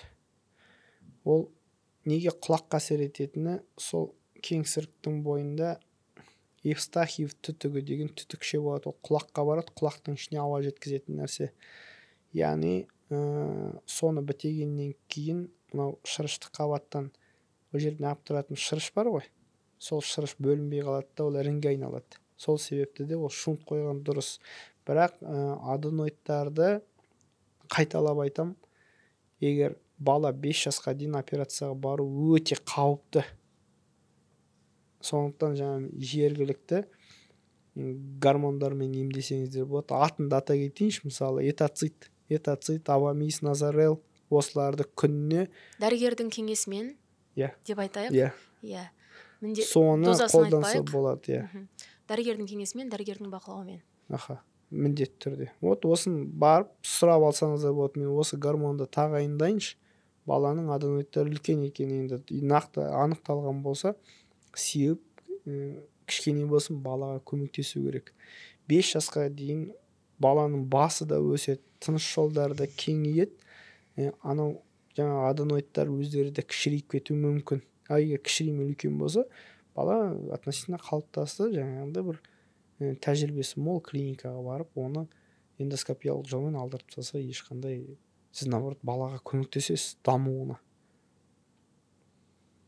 Қорқып, мынау енді қазақ байлықшылыққа салып жүре берсеңіз, баланың дамуы өте баяулап қалады.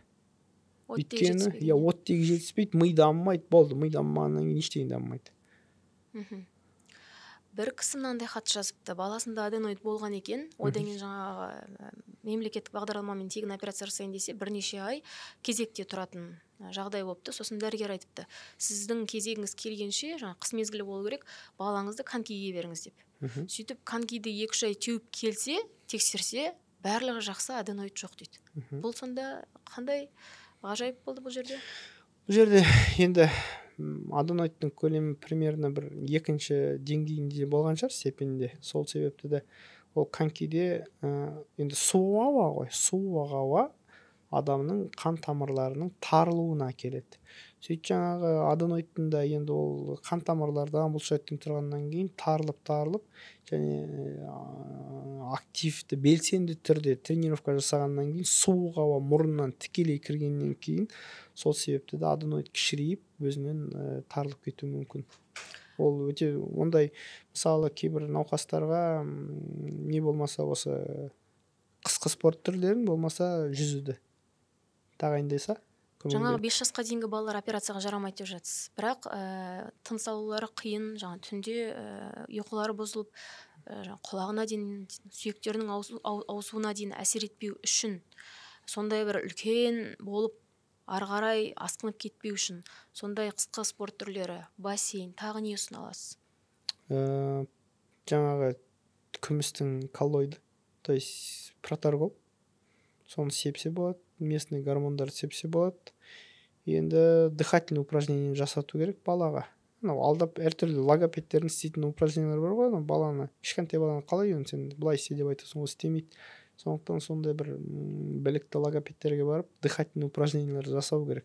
Ол шар үрлетесіз бе, мысалы мұрынды сіңбіртуді үйретесіз, сөйтіп жаңағы бұлшықеттерді активация жасап, кішіреюіне, әсеруіне сондай тағайындама. Дыхательный упражнение, мысалы шарды үрлеу арқылы көптеген мысалы астматик балаларға да көмектеседі ғой. Дәл сол себеппен аденоидтарды кішірейтуге болады. Жалпы осы аденоид екенін қайдан білсе болады? Симптомдары қандай?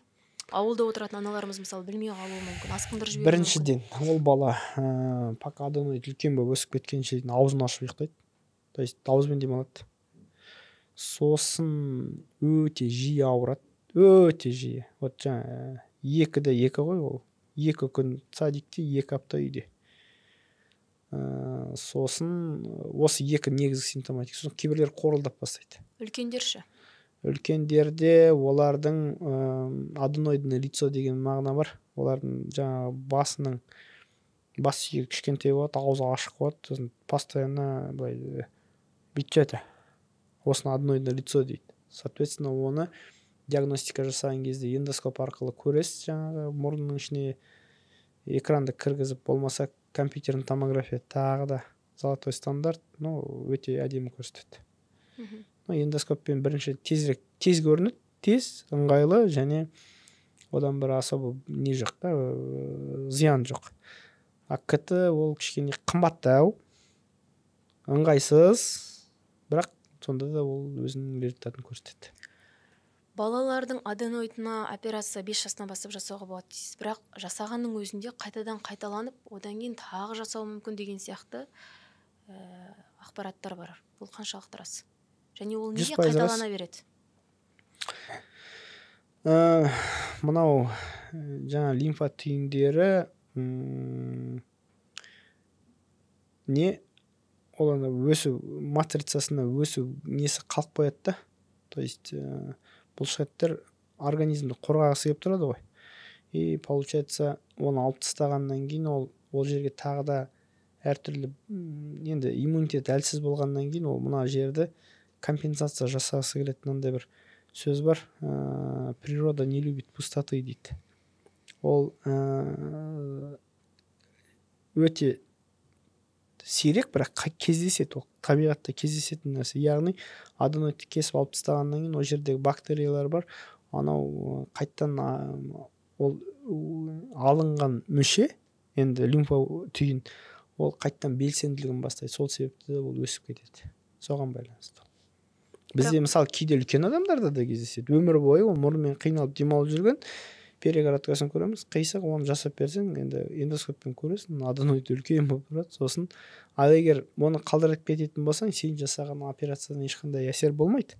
Сол себепті біз онда бір уақытта сол аденоидті алып тастаймыз. Оның операциядан кейінгі қайталану статистика бойынша өте сирек. Үлкендерде қайталанбайды. Вот 12 жасқа дейін балаларда қайталану мүмкін. Үлкендерде жаңа полип деген нәрсе жиі қайталанады. Полип дегеніміз ол мұрынның ішінде қосымша ет өсіп кетеді. Себебі жаңа аллергия деп как бы есептеледі, бірақ толық қанды не жоқ, бір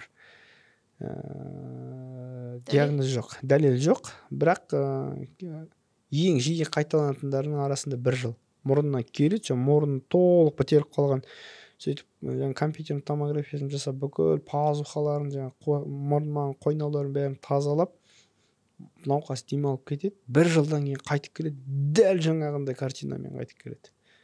Біз кейбірде көбіне науқастарға айтамыз, 5 жыл 10 жылда қайталануы мүмкін, келесіз деп. Негізінен солай болады. Егер егде жаста 60 кезінде келген адамдар болса, оларда қайталана қоймайды. Вот 40-та болса, ол 45-те келуі мүмкін, 50-де келуі мүмкін. Енді мысалы мен сондай бір қазір 15 жыл кетті, 15-ші жыл тәжірибеме бір 3 науқас шығар қайталанып келген. Ара қашықтығы біреуінде 1 жыл, қалған екеуінде 7 и 8 жыл аралығында. Ол өте жақсы көрсеткіш негізі. 1 жыл енді оны біз оған қосымша гормондардық терапияны, теңіз жағасына баруды барлығын бүйтіп кеңес ретінде айттық. Оның бәрін істеген күннің өзінде де ол агрессивно өсіп тұр, оның бірақ біз жауабын білмейміз неге өсіп жатқан. Ол все-таки әрбір жеке ағзаның болмаса адамның өзінің ерекшеліктеріне байланысты шығар деп ойлаймын. Бірақ операция жасау керек болады қайталаған кезде. әрине. Операция қандай түрін жасайсыздар? Эндоскопияпен, сосын жаңағы былайша, егер қазақшалап жалпақ тілмен айтсақ, мынандай бір бұрғы тәрізді пышақ болады, шейвер деп аталады ғой, сол жұмыс істеу типі, ана ет тураш бар ғой, мясорубка, сол сияқты. Сөйтіп ішінен кіреді, жаңа өскен ет бақырын тіліп аламыз. Жалпы операцияға қандай аппараттар қолданасыз? Біз мысалы қараңыз, эндоскопты қолданамыз, олар енді көрсететін құрылғылар, микроскоп қолданамыз. Каблационный радиоволновая хирургия деген бар, яғни мысалы жұмыс істеу типі ол микроволновка сияқты, мынандай үлкен енді медициналық ине деп айтамыз, осы инені тіннің ішіне кіргіземіз, сол оны ішінен күйдіріп, жаңағы өсіп кеткен еттердің тарылуына көмектеседі. Мысалы бадамша бездеріне қолдануға болады, раковинаға қолдануға болады, кейбірде аденоидқа қолдануға болады. Өте жаңа аденоидтың ішіне кіргізеді инені, ол ішінен күйдіреді, тарылады. Сосын лазерный хирургия қолданамыз. Ол лазерный хирургия көбіне ол да енді мысалы электр қуатымен жасалатын кесу ғой, былайша айтқанда. Ол мынау голосовой связки, дауыс байламаларының паразы дейміз ғой, сол кезде біреу жұмыс істемей қалады, тыныс алу нашарлайды, сол кезде соны тілуге қолданады. Негізі, мұрынның ішіне лазер көбіне қолданбайды. Мұрынның ішіне бізде көбіне сол радиоволновая хирургияны қолданамыз. Қорыл қайдан пайда болады? Қалай одан емделсе болады? Қорыл ол тағы да жүйелі нәрсе. Бірінші, мұрынның пердесінің қисаюы момент. Екінші, тілше дейміз ғой, таңдайда тұратын, сол үлкейіп кету. Үшінші және негізгі момент, артық салмақ. Артық салмақ дегенде ол семіздік кәдімгідей. Ол жаңағы май тіндері, ол тек қана адамның қарында жиналмайды. Ол мынау барлық бұлшықеттердің арасындағы тарам-тарам болып бүкіл нелерінің арасына жиналады. Сөйтіп бүйтіп ісінеді ғой. Сол себепті қорыл жаңағы адам жатқан кезде, ұйықтаған кезде толығымен босаңсиды. И жаңа тілше өзі мынау кеңсірік деп айттық қой, мына сол кеңсірікке тілше барып құлайды да, содан қорыл пайда болады. Және де басқа да мынау тіндер бүйтіп салбырайды. Сөйтіп ауа өтіп қиындайды, қорыл содан. Егер перегородкасы қисық болса, міндетті түрде операциясын жасаймыз. Тілшесі үлкен болып салбырап кетсе, оны да кесіп, ол улопластика деп аталады. Кесіп, тарылтамыз, кішірейтеміз. артық салмағы бар адамдарға да сипап терапия деген бар, аппарат киіп алады, кислородный масканы, сонымен ұйықтайды. Бірақ оның өзінің сомнологтар онымен айналысады. Бірақ егер науқаста артық салмақ болатын болса, ондай кісілерге біз міндетті түрде айтамыз, біздің жасаған операция сізге көмектеспейді. Сіз диетолог, эндокринолог, сомнологпен барып жұмыс істесеңіз, сізге соның пайдасы көбірек тіреді деп айтамыз. Енді былайша айтқанда, әйелдің жасын сұрама дейді ғой, сен басқа адамдарға салмағы туралы айтсаң ренжіп қалады. Ол деген үлкен, ол қоғамның үлкен проблемасы ғой қазір. Сондықтан ауыр болса да біз ақырын байыппен жеткізуге тырысамыз. Ауыр салмақ ол көп проблемалардың алдында бастамасы. Мынандай бір ақпарат оқып қалдым, адам қорылдап ұйықтап жатып өліп кетуі мүмкін деген. Сонда ол жаңағы артық салмақтың әсерінен қорылдап жатып жоқ, ол жерде өліп кету себебі кислород жетпей қалады, ол білмей қалады ғой. Сол босаңсыған кезде кислород жетпей қалған себебі болып тұр. То есть анау ол тыныс алып жатыр, оның барлығы жаңағы рефлекторно жасалатын нәрселер ғой. Енді мидың подкоркасымен бақыланатын, под контролем. Сөйтіп қатты босаңсиды. Анау өзі гипоксиялық жағдайда жатқан адам оны байқамай қалады да, адамның организмінде жаңағы көмірқышқыл газ көбейіп кетеді. И ол сол жаңағы кетіп қалуы мүмкін. Ол ондайда қоғамда енді кездескен оқиғалар. Бұрынға байланысты тағы қандай сұрақтармен келеді сізге емделушілер? Бұрынға байланысты соңғы кезде көп болып кетті. Басым ауырады деп келеді.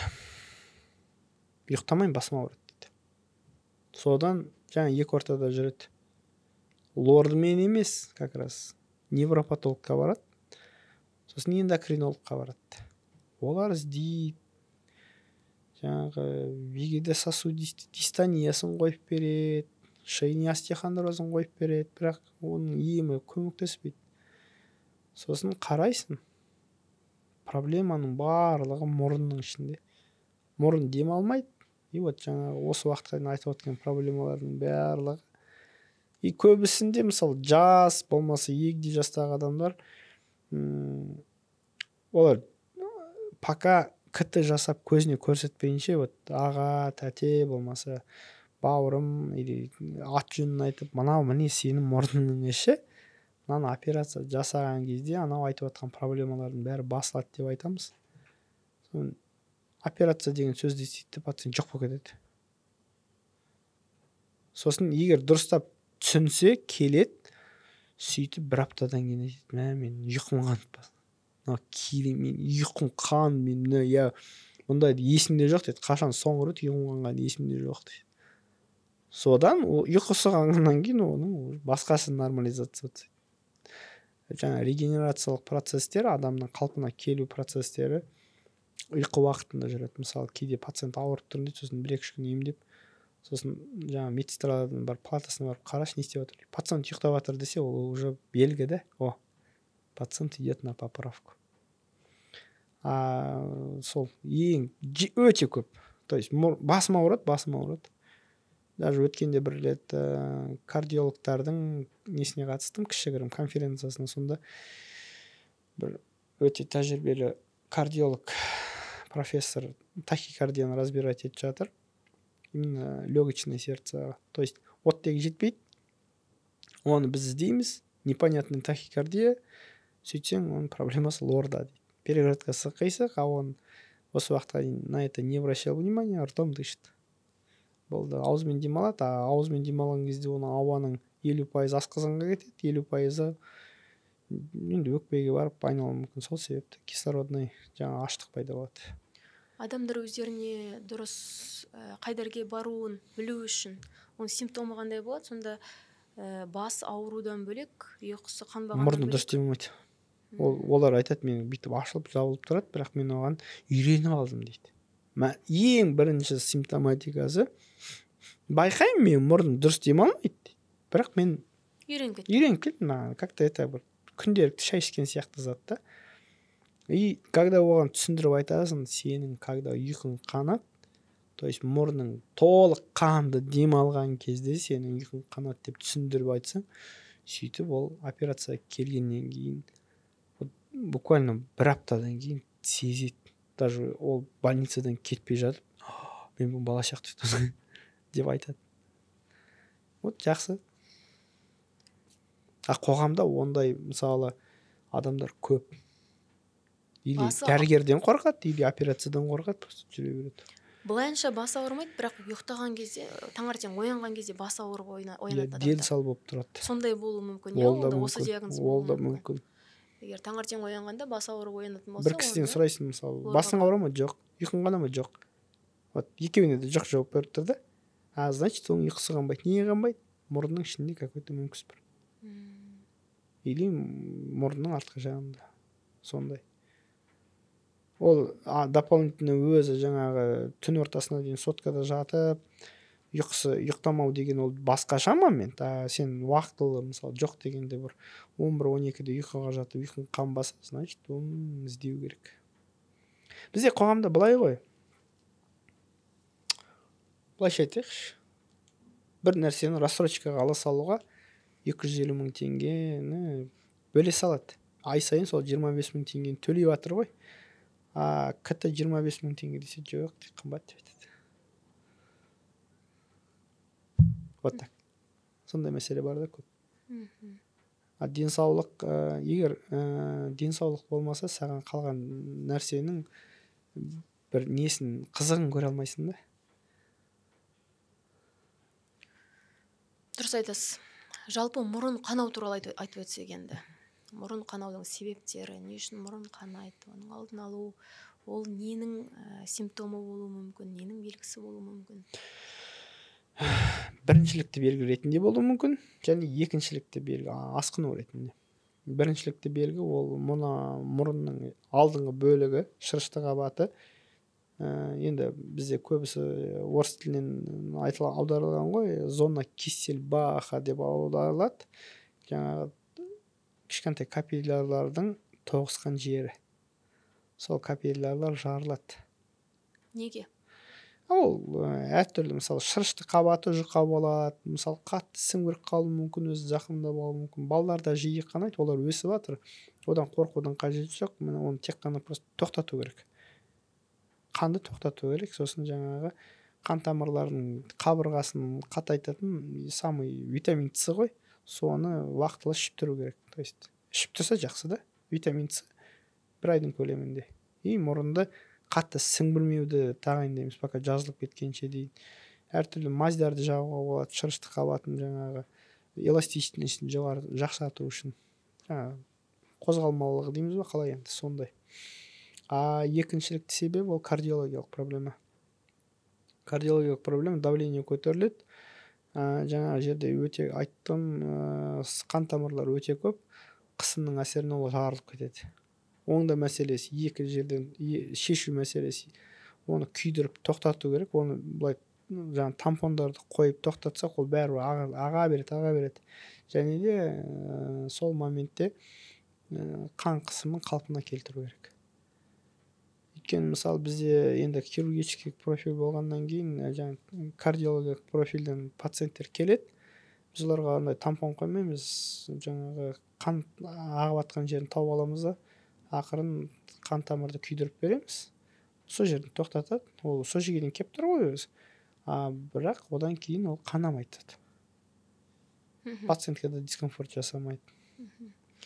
Жаңа витамин С дегенде витамин С-ның да ішетін түрлері бар екен. Дұрыс емес витамин С-ны ішетін болса, ол бүйрекке құм болып жиналады екен. Сол үшін қандай витамин С ішу керек? Сіз біздің алдыңғы подкастымызды көрсеңіздер білесіздер деп айтып қойсам болады. Немесе дәрігерлеріңізбен кеңесіңіздер. Одан кейін жаңағы мұрынның қанауын дұрысында қалай тоқтату керек? Мысалы, біз бала кезде шалқай өшедік қой, ол қате деп қазір оқып жатырмыз. Дұрысында қалай тоқтату керек? Былай тарихпен айтайыншы. Біз үшінші курста бір сосудистый хирург үлкен ағаларымыз ғой, соның қасында андай курсқа барып жүрдік. Ол бізді жаңағы қалай операция жасауға көрсетеді. Біз енді жас балалармыз, бірақ бізді өзі бүкіл потоктың ішінен менің одногруппнигіммен таңдап алды. Осы екі бала сендер маған ұнап тұрсыңдар жүріңдер деп. Сонымен кейде андай бір препараттарды қолданамыз. Сосын бізге сұрақ қойды. Вот сен операция жасап жатсың дейді, мысалы қан атқылап жатыр дейді, не істейсің дейді. Біз ананы айтып жатырмыз, мынаны айтып жатырмыз. Ол битті. Самый экстренный осы. То есть мұрынды қысып тоқтатсаңыз болады. Мұз қойған кезде мына жерге емес, мына жерге желкеге қоямыз мұзды. Өйткені ол анау үлкен тамырлардың соңғы нелері ғой, бұтақтары деп айтамыз ғой, ветвь. Сол жақтан ана жақтан тарылған кезде тарылады. Содан кейін дәрігер, енді дәрігер жеткенше дейін өзіңіз қысып тоқтатсаңыз, алға еңкейіп отырып қысып тоқтатамыз мүмкіндік болса. Ол содан кейін дәрігер немесе тампон қойып береді мұрынға, немесе егер өздерінде жаңа бізде мысалы жаңа айтып өттім, біз күйдіруге тырысамыз қанап жатқан жерін. Осы екі методика. Мен жаңа шалқаюға болмайды дегенді оқығаннан кейін қанап біткенше күтіп тұратын болдым. Жоқ, қысып тоқтату керек, көмектесу керек. Иә? Иә. Жаңағы ағуына препятствие. Өйткені ол жерде сіздің қаныңыздың ұю процестері, енді ол гематологқа арналған сұрақ қой. Егер ол кішкене баяу болатын болса, көп қан жоғалтып алуыңыз мүмкін. Сіз мысалы қысып тұрсыз, ол ақырын қан ұйып бастайды, сосын жаңағы тромбтар түзіледі да тоқтайды ғой. Сіз мынаны воспаяси жібере салатын болсаңыз, ағып, ол 1,5-2 литр қаныңыз кетіп қалса, сізге өте қауіпті жағдай келуі мүмкін. Сондықтан шалқаймаудың себебі ол біріншіден қанша қан кеткенін көрмейміз, екіншіден адам өзінің қанына тұншығып кетуі мүмкін. Сол себепті шалқаюға болмайды. Ол асқазанға кетеді, тыныс жолдарына кетеді, ол білінбейді ғой. Өзің қаның болғаннан кейін байқамайсың. Сол себепті де алға еңкейіп отырып, мұрынды қысып ұстаса, сол дұрыс болады. Дәрігердің көмегі келгенше дейін. И жаңа суық нәрсені, мұзды бір орамаға орап келкеге қоямыз. Суық сумен мұрынды жуу неге әкелуі мүмкін? Мұзды мұрынға басу неге әкелуі мүмкін? Оның тікелей әсері болмайды да, мұзды қойғаннан ол просто можно и дополнительно подхватить воспаление суықтан. Жақсы. Септопластика мен ринопластиканың айырмашылығы ол эстетика ма, әлде емдік шара ма? Септопластика ол функционалка, емдік шара, ринопластика эстетика. Рина дегеніміз ол мұрын деген мағына, септа деген жаңа перде деген мағынада. Ал ол мұрны пұшық болмаса жаңа құс мұрын, соларды тіктеп түзулеу үшін эстетикалық ринопластика қолданады. Септопластика ол мұрын демалмаған кезде негізі сол үшін ғана арналатын нәрсе ғой. Ринопластикадан кейін, енді әдемілік үшін мұрын жөндегеннен кейін сізге проблемамен келетін пациенттер бар ма? Бар. Ол былай. Көп емес, бірақ бар. Ол да ақиқат, оны айту керек. Сөйткені мысалы пластический хирург ол лор тәжірибесі жоқ, тек қана мұрынның сыртын істеуге үйреніп алған болуы мүмкін. Оқыды, шетелде оқыды, жақсы тәжірибе жинады да, ол мұрынның ішінің жаңағы толыққанды бейнесін түсінбейді. Пациенттерді түсінбейді. Ол рина мен септа оған бәрібір ойлайды, мен әдемілік жасаймын және де мұрнымды демалтамын деп.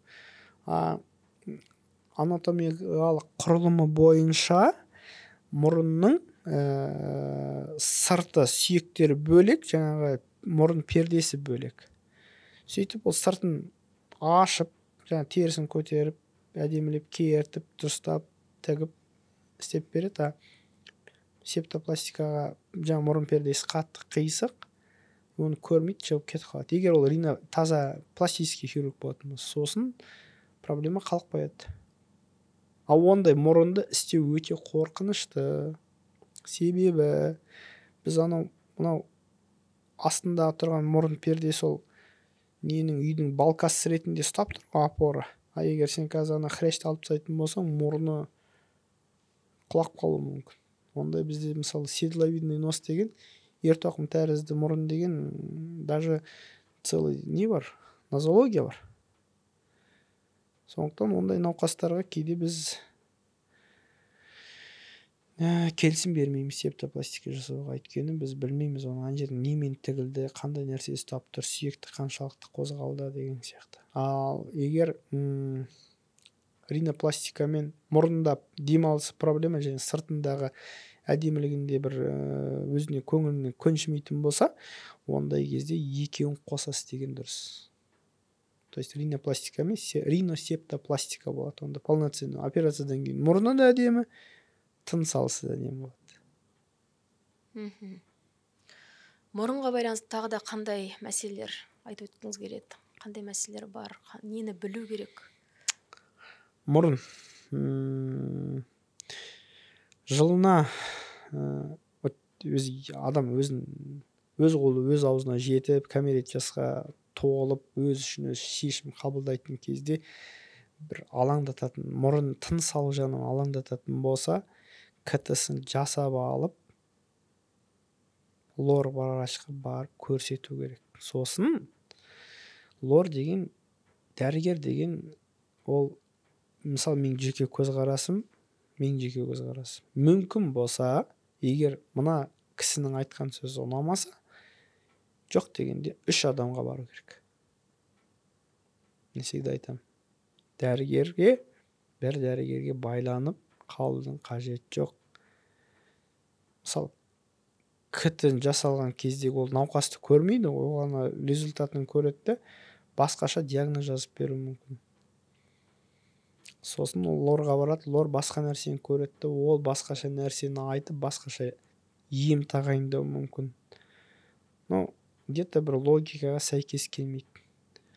Сондықтан жаңағы альтернативный көзқарас болу үшін 3 адам тексерсе, бір-біріне байланысы жоқ. Және де ең басты мәселе, мына лордан шығып, мына лорға барған кезде оның сөзін мынаған айтудың қажет жоқ.